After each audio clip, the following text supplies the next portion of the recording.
প্রিয় ভাই ও বোনেরা, জীবনে এমন সময় আসে যখন আমরা মনে করি সব দরজা বন্ধ, চাকরি নেই, ঘরে অভাব, সম্পর্ক ভেঙে গেছে, মন ভেঙে গেছে। দোয়া করি কিন্তু মনে হয় আল্লাহ আমার দোয়া শুনছেন না।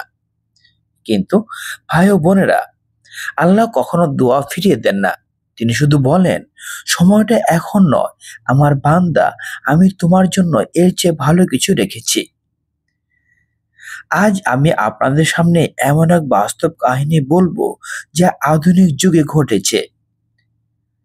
এক যুবকের জীবনে যে ছিল হতাশার অতল গহরে, কিন্তু এক রাতে তাহাজ্জুদের সেজদায় যে দোয়া করেছিল, সেই দোয়াই তার পুরো জীবন পাল্টে দিয়েছিল। এই গল্প শুধু গল্প নয়, এই গল্প আমাদের শেখাবে কেন দোয়া কখনো বৃথা যায় না, আর কিভাবে আল্লাহ তার বান্দাকে সবচেয়ে কঠিন মুহূর্তে নিজের কাছে টেনে নেন। নাফিস ছিল এক সাধারণ তরুণ। ঢাকার এক গলির ছোট ঘরে বড় হয়েছে। পিতা ছিলেন একজন রিক্সা চালক, মা দর্জির কাজ করতেন। সংসার চলত কষ্টে। ছোটবেলা থেকে নাফিস স্বপ্ন দেখত সে একদিন ইঞ্জিনিয়ার হবে, মায়ের হাতে নতুন চুড়ি পরিয়ে দেবে, বাবাকে আর কখনো রোদে কষ্ট পেতে হবে না।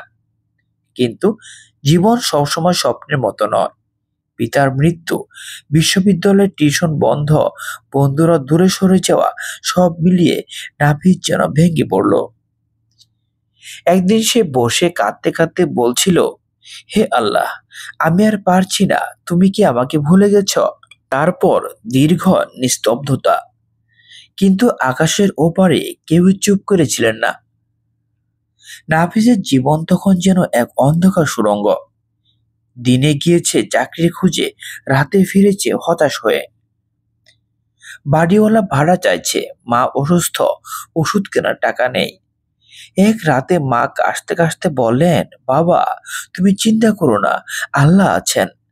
নাফিস বিরক্ত স্বরে বলল, আম্মু, আল্লাহ আছেন জানি, কিন্তু তিনি কিছুই করছেন না আমাদের জন্য।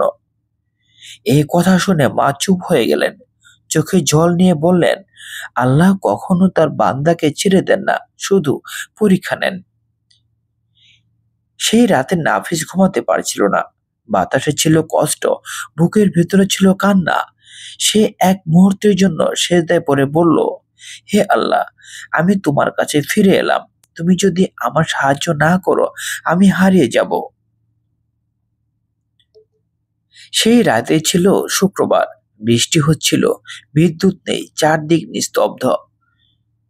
নাফিস উঠে পড়ল, অজু করলো, জল চোখে মুছে দিল।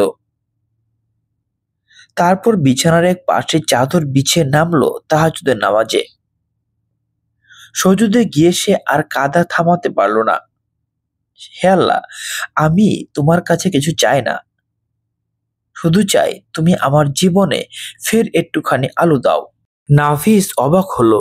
যে দরজা বন্ধ মনে হচ্ছিল, সেই দরজা খুলে গেল একেবারে অজানা দিক থেকে। সে দিনরাত পরিশ্রম করতে লাগলো। প্রথমে বিনা বেতনে কাজ, তারপর ছোট প্রকল্প। তারপর একদিন কোম্পানির মালিক বলল, তুমি খুব পরিশ্রমী, আমরা তোমাকে পার্মানেন্ট নিচ্ছি। নাফিস তখন চোখ মুছে বলল, হে আল্লাহ, তুমি আসলেই শোনো, তুমি আসলেই রহমত করো। 2 বছর পর নাফিসের নিজের একটি অফিস হলো। তার মা অসুস্থতা থেকে সুস্থ হয়ে উঠলেন। তিনি মায়ের হাতে চুড়ি পরিয়ে দিলেন।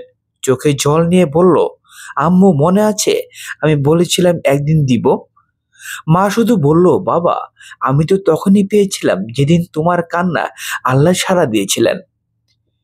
এই কথাটি নাফিসের হৃদয় ভেদ করে গেল। সে বুঝল, দোয়া কখনো অকারণ হয় না। আল্লাহ শুধু সময় ঠিক করেন, কিন্তু কখনো প্রত্যাখ্যান করেন না। প্রিয় ভাই বোনেরা, নাফিসের গল্প আমাদের শেখায় দোয়া কখনো বৃথা যায় না, কেবল বিশ্বাসের পরীক্ষা দেরি হয়। আল্লাহ বলেন কোরআনে, আমার কাছে দোয়া করো, আমি তোমাদের দোয়া কবুল করব। তুমি যদি কখনো কান্নায় ভেজে যাও, যদি রাতের আধারে আল্লাহর সামনে মাথা নাও, যদি বিশ্বাস রাখো তার ওপর, তবে নিশ্চয়ই তোমার দোয়া কবুল হবে। প্রিয় ভাই ও বোনেরা, জীবনে যত কষ্টই আসুক কখনো আমি পারবো না বলো না, বরং বলো আমার আল্লাহ আছেন, তিনি কখনো ব্যর্থ করেন না।